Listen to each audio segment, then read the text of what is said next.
David Davis, a resident of Greenbrier, Tennessee, fought for his life when his boat capsized in the turbine discharge area below Cheatham Dam, June 26, 2010. He was rescued and revived with CPR by a nearby fishing crew that pulled his lifeless body from the Cumberland River. He unfortunately lost his fishing buddy in the accident. On November 27, 2012, Davis shared his story with the U.S. Army Corps of Engineers in hopes of saving others that fish in the hazardous waters below hydroelectric dams. We no sooner stopped, and we were trying to get our stuff collected there, and somebody had yelled from the other boat. Well, we thought they were talking about the striper that they just caught and released, and couldn't hear what they were saying. But all of a sudden, the boat started to spin, and water was coming from our left to our right across the face of the dam. And I said, well, I need to get on up to the front of the boat. And I had a strong battery on the trolling motor, and I put the thing down, put it in the water, and immediately began to turn, but it had pulled me back forward straight towards the dam. And I said, well, and I knew right then there was something, it had sucked me up there, and I was too close. But we had had problems, you know, before, and do it, and then take a trolling motor, just whip yourself on out into the current and come back down. And at that time, I thought, well, we'll get pulled back around, and I knew the momentum of the boat was going clockwise with the water. So I kept it going in the clockwise direction and did get the boat turned completely back around.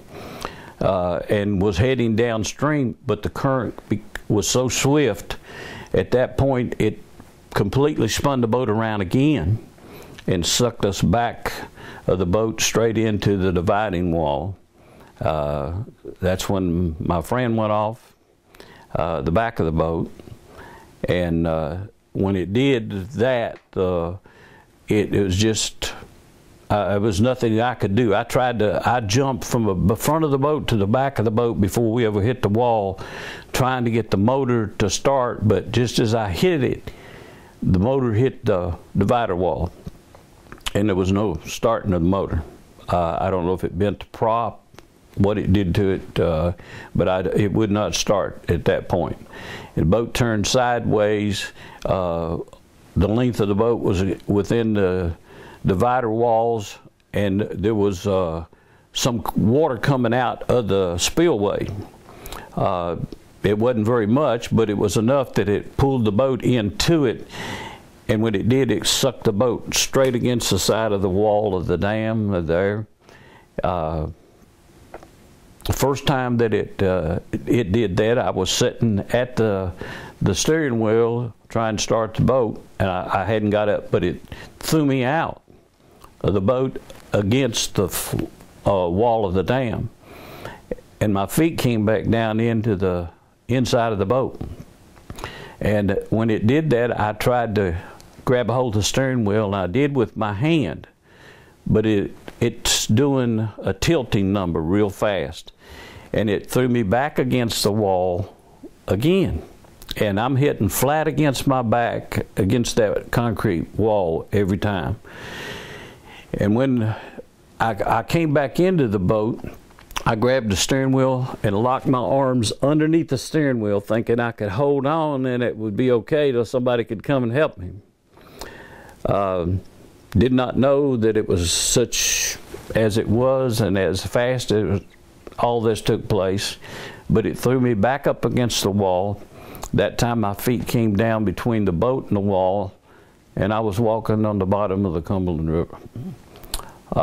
It knocked me down, and I tried to immediately feel for my life vest actuator, the lever, and I could not find it. I searched everywhere. The water was so turbulent right there at that point. I was amazed that I was even any kind of control. And I was sitting flat on the bottom of the river, and I could see a log, I could feel rocks, and I knew I had to get away from the bottom of the spillway to keep from being sucked up underneath there. And I stood up. No one could ever told me I'd have stood up in that current. I stood up, and I'm not sure whether it was just a calm place in the current of the water, in the way it was swirling. But I stood up and I walked out about 10 or 15 feet, and I started to swim up. And I got all the way to the top of the water. And when I got there, I took one short breath, and I was sucked back down completely to the bottom of the river. And it set me down.